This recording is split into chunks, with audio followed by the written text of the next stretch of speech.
Now, culture can be a bridge or a battleground. In a world obsessed with aesthetics, whose roots get ripped out? Where's the line between sharing a culture and stealing it? In a globalized world, borrowing is easy, but honoring it is harder. I'm Stefanie Dekker, and this is The Stream.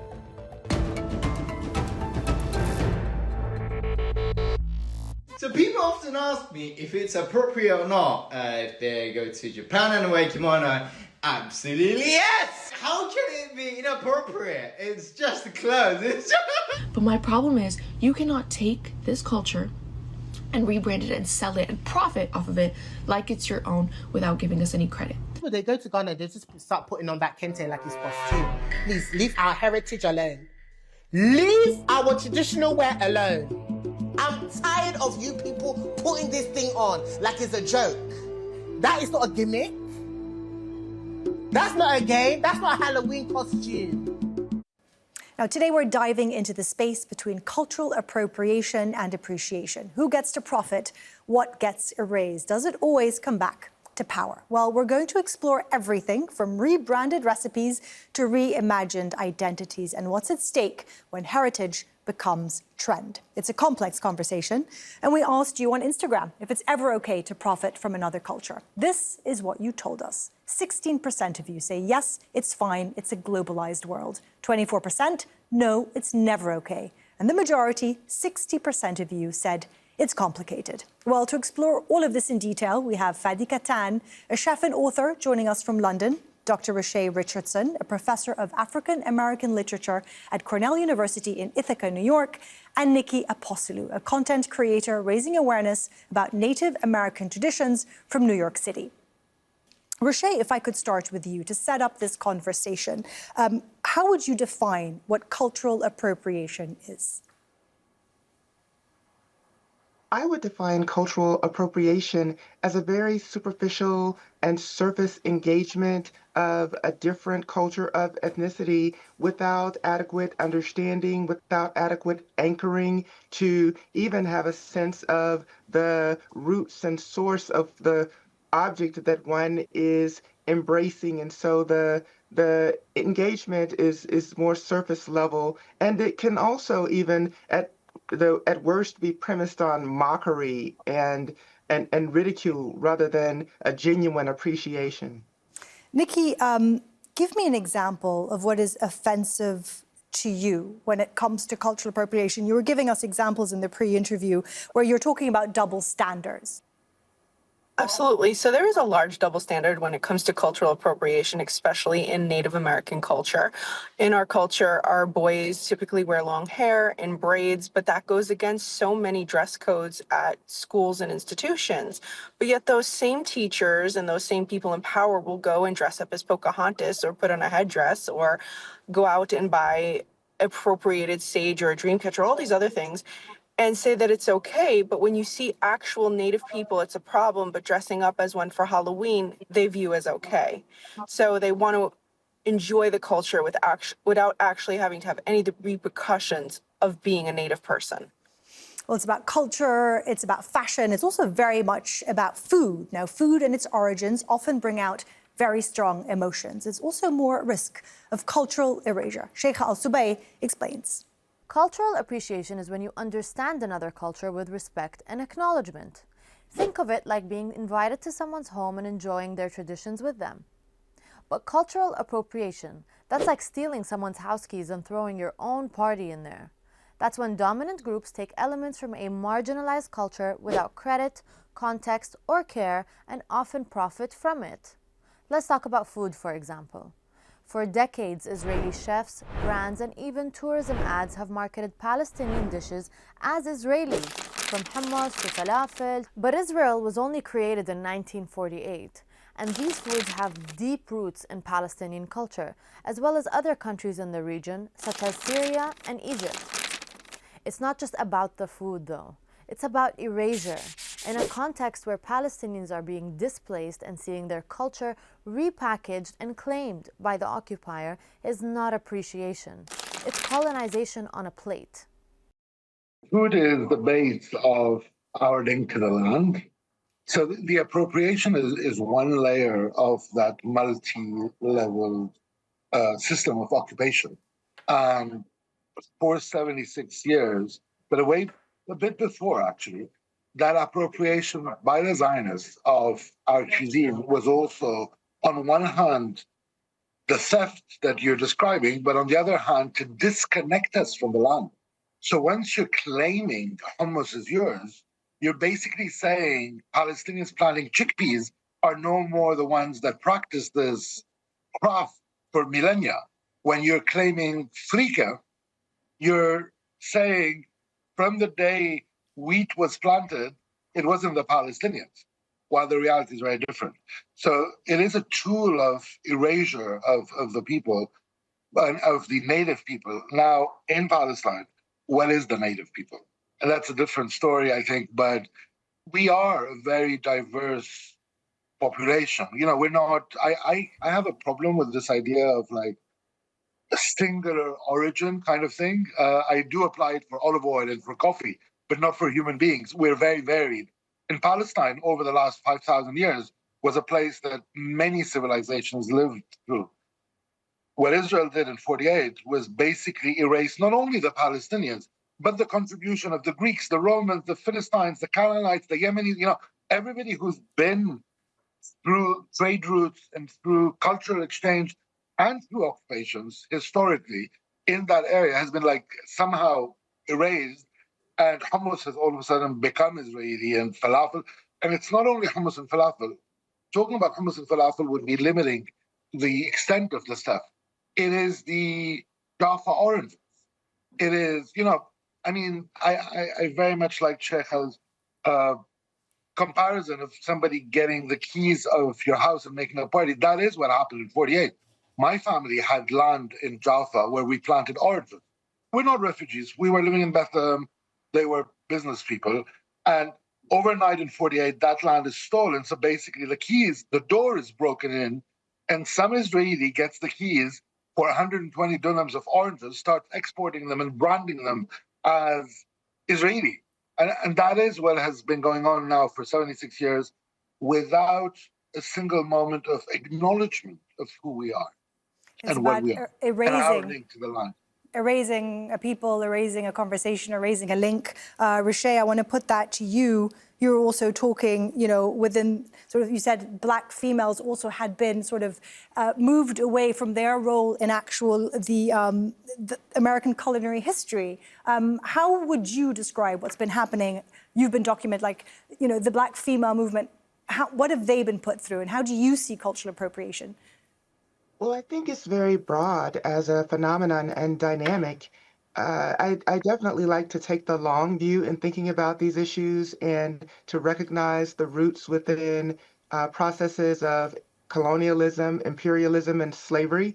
And so if we take an illustration like Sarah Bartman, the South African woman who was paraded in England and France in the early 19th century, and even after her death, underwent an autopsy in which her genitals were excised and put on display in the museum in France, the Musée de l'Homme.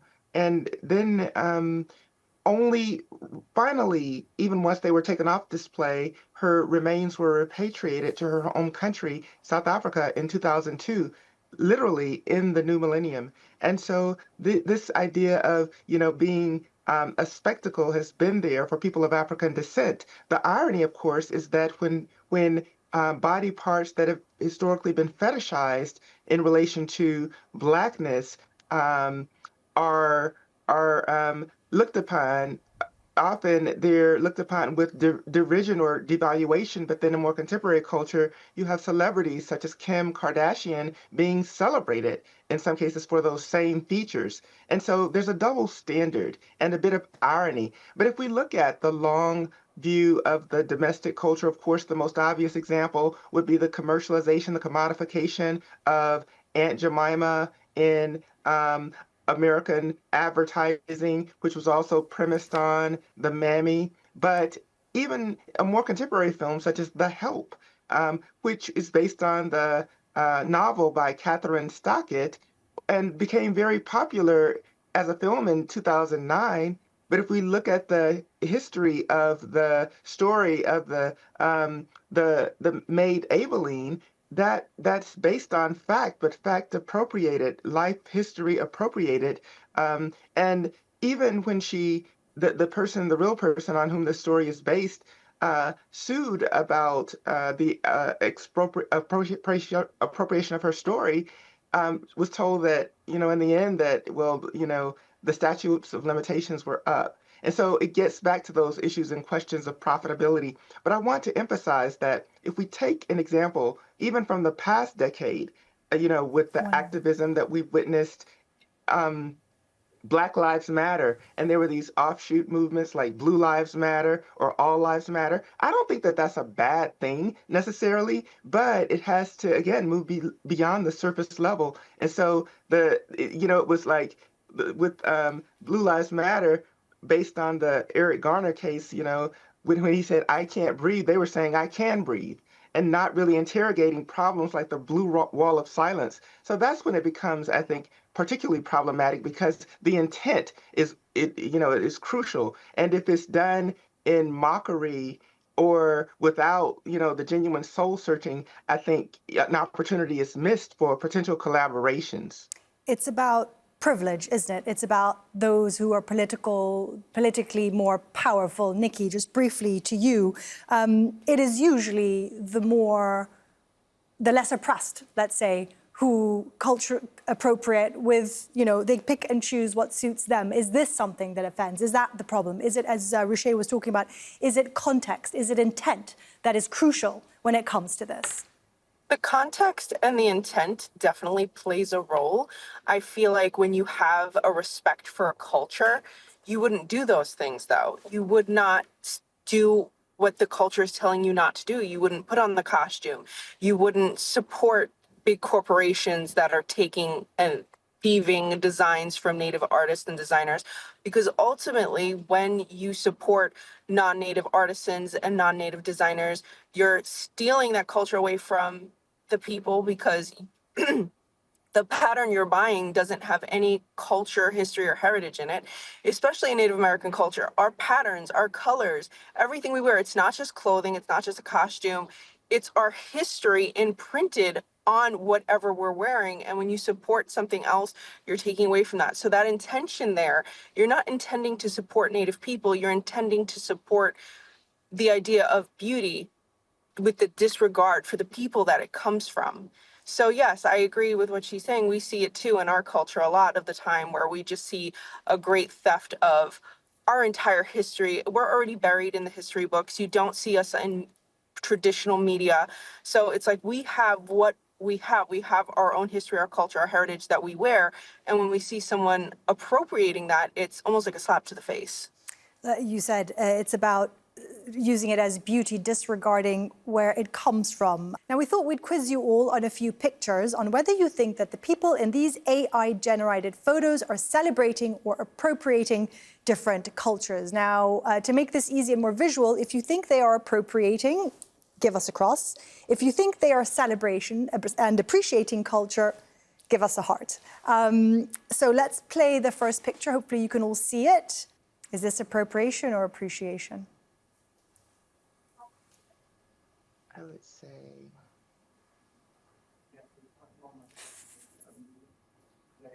okay, equal. Let's move on.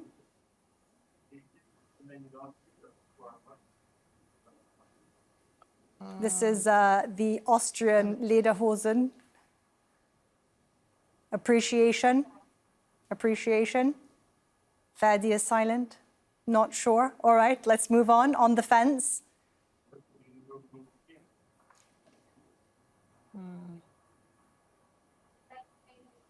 I would say appropriation. All right, one more. Let's do one last one.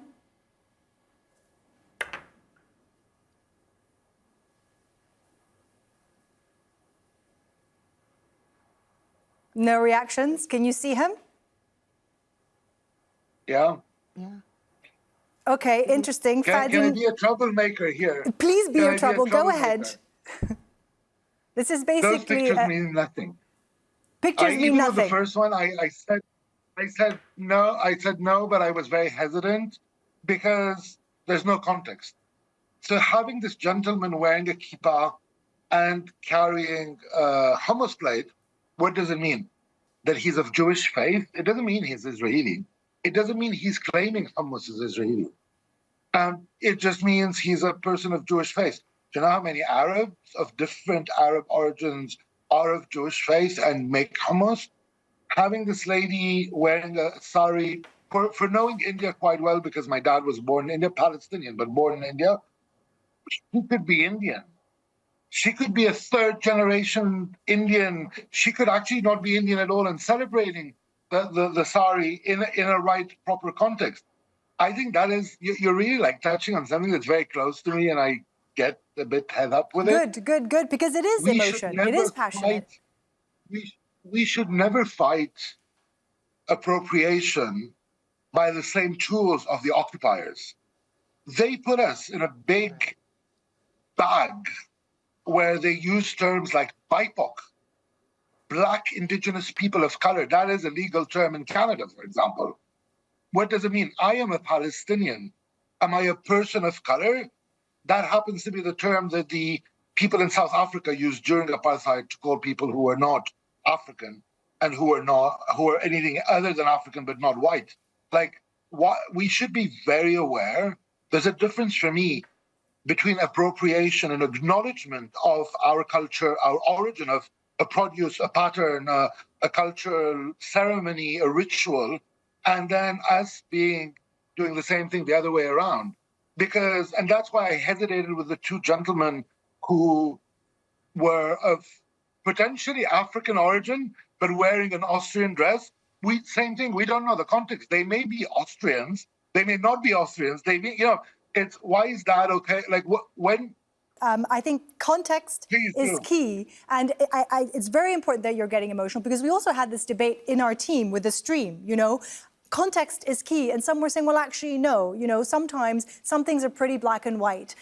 Riche, you also were nodding your head at some point. I'm curious to get your reaction to that. You actually, in your pre-interview, you said that you also don't want there to be cultural appropriation paranoia, that there is room for mistakes and people need to educate themselves about what it is that they celebrate as beautiful. It's about the intent. Like, how would you put it? That's right. I remember the example from the Olympics over the summer where many people were not pleased with the incorporation of breakdance, so, detached from its origins and roots in hip hop culture. And so there's that. Greg Tate reminded us, that often there's appreciation of everything but the burden. Or Barbara Christian, they take our texts but not our bodies. And so there's all of that I think we always have to be concerned about. In a global society, there are naturally going to be flows and movements, from one cultural context to another. I think that that's to be expected. If that didn't happen, I think that, it would not be ordinary. And I don't want to have a culture where, every time, someone of another ethnicity wears braids, is problematized or criticized, because there's often even harassment of people in public context for wearing things very innocently in some cases. And, sometimes people do stumble and they make mistakes. And so I think there has to be room for that, because getting out of any cultural silo is potentially enriching. The thing is, again, we can, go back to intention. The Met Gala is most recently, I think, a good illustration of the appreciation of Black dandyism and Black masculine fashioning in urban contexts historically, and that was celebrated in very productive and positive ways that I think all of us can learn from and appreciate. And sometimes people, from the dominant culture in some cases do, achieve mastery in certain areas that then I think reflect a kind of seasoning and genuineness that all of us can benefit from. Okay, I just want to play a quick clip. We're running out of time, unfortunately. I think we could keep talking for hours. We've also seen that cultural appropriation debate extended to hairstyles, like braids, from the French braid to the Dutch braid to African hair braiding styles. Listen to this from TikTok. Why does it make sense to say this? This is a braid, this is a braid, this is a braid, as well as this and this. As we can see, these hairstyles all look very different, even though they have the same general term. That's why they're further classified as a box braid, or a knotless braid, or a cornrow, or a Dutch braid, or a French braid. Also, let me just point out, this is clothing, and this is clothing. Clothing is a general term to describe what you put on your body, and yet it looks very different depending on the culture. So, for example, the same way it doesn't make sense to defend wearing an offensive Native American costume by saying, well, Asian people wore clothing too, you're not the first person to create clothes. It's the same way it doesn't make sense to justify wearing African American cultural braided hairstyles by saying, well, the Dutch had braid, the French had, Vikings had braid. Because as we just saw, those are not the same thing. It's just a general term. Nikki, what is your reaction to that? I see you nodding. So, especially in Native American clothing, our clothing isn't just clothing. It may be similar to other groups of people, but everything that we do, every color, every pattern, every beadwork, every stitch is rooted in our history, our heritage, and our culture. And so as I was watching that, I was thinking to myself, there were some points where I was not agreeing, and then some points she got me back at the end, and I was like, yes, this makes sense, where it's like we all have different things, but we're all similar. But at the same time, each one of our individual styles, even if it's just slightly different, is rooted in who we are and where we come from. And that's ultimately what needs to be respected. And that's the difference between appreciation and appropriation, is knowing the difference between this comes from here or this comes from there. We have less than 2 minutes on the show, so that is, I think, a very important final thought. I want to get Riche quickly from you and then to Fadi as what do you want people to take away from this? In what is a cultural minefield? Is it about, like you say, intent, understanding what we're doing?